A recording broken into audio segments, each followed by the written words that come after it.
እዛ አካባቢ ላለው ኃይል በጣም ቀለል ባለ መንገድ መልሴ አንድ አርሶ አደር በሐምሌ ዶፍ ዝናብ ብቻ ሳይሆን መብረቅ እየጣለ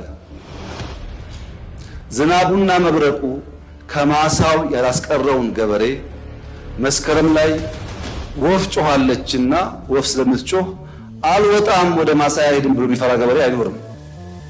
ዶፍ ደፍሮ መብረቅ ደፍሮ የወፍ ጮት ሲሆን እንደ ሙዚቃ ያየው ይሆናል እንጂ የወፍ ጮትን ፈርቶ ከማሳው አይከለከልም አይቀርም። የዚህ መንግስት ታሪክ ይኸው ነው።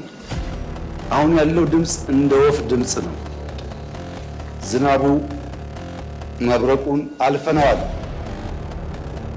ማንኛውም መጠነኛ ትንኮሳዎች እንደ ወፍ ድምጽ ከማስተናገድ ያለፈ ድካም አይኖርብንምና መሰብሰብ ጥሩ ይሆናል።